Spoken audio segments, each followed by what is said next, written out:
ایک بوڑھا عرصے سے بیمار چلا رہا تھا۔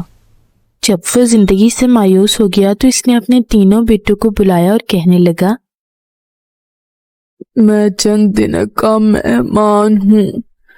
میری خواہش ہے کہ تمہیں کوئی ایسی چیز دوں جو تمہارے کام آئے۔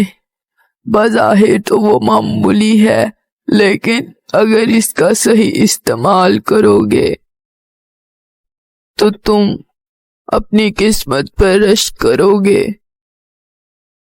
یہ کہہ کر اس نے ایک بیٹے کو مرغ، دوسرے بیٹے کو بلی اور تیسرے بیٹے کو درانتی دی۔ تم کوئی ایسا ملک تلاش کرو جہاں یہ چیزیں نہ پائی جائیں۔ چند دن بعد بوڑھا مر گیا۔ کچھ دن بعد بڑا بیٹا اپنی قسمت آزمانے نکلا۔ اس کے پاس مرغ تھا۔ وہ جہاں کہیں پہنچتا یہ جانور وہاں پہلے موجود ہوتا۔ وہ ایک بار تو مایوس ہو گیا، لیکن اس نے ہمت نہ ہاری اور اپنا سفر جاری رکھا۔ چلتے چلتے وہ ایک ایسے جزیرے پر پہنچا جہاں مرغ کا نام و نشان نہ تھا۔ اس کے نہ ہونے کی وجہ سے لوگوں کو وقت کا بھی صحیح اندازہ نہ رہتا۔ وہ صرف یہ جانتے کہ کب صبح ہوئی اور کب شام پڑ جاتی ہے۔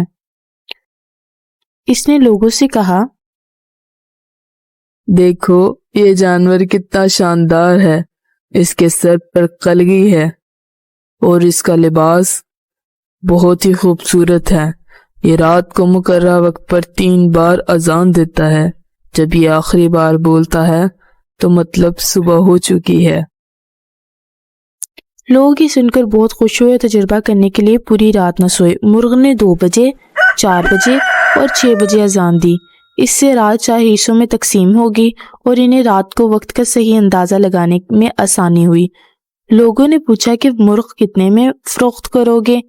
لڑکا تو یہی چاہتا تھا۔ اس نے کہا، ایک گدھا سونے سے لاد کر دو اور مرغا لے لو۔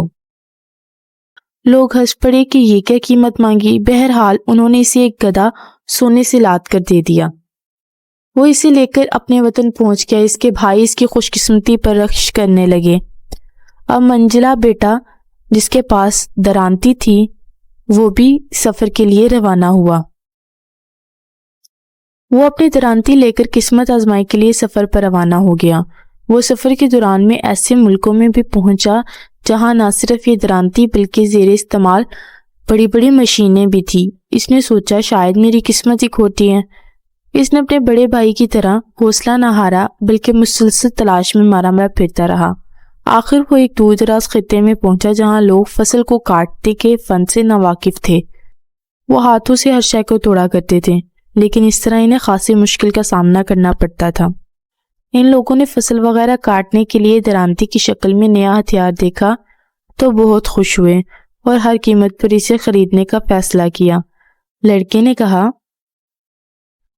اس کے عوض سونے سے لدا ایک ہاتھی وصول کروں گا۔ لوگوں نے قیمت ادا کر دی۔ لڑکا خوشی خوشی مال و دولت لے کر روانہ ہو گیا۔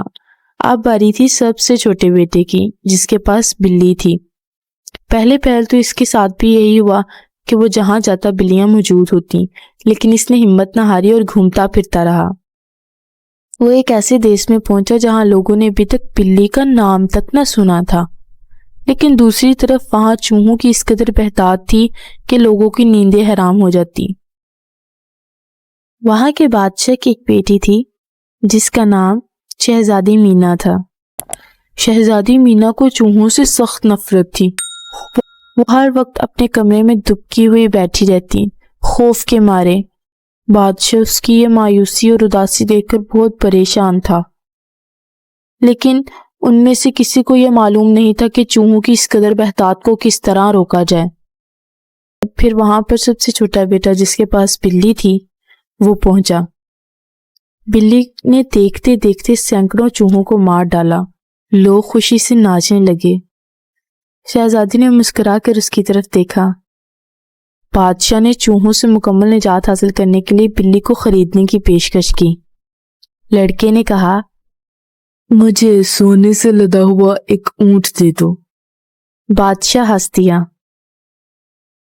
بس یہی قیمت مانگتے ہو؟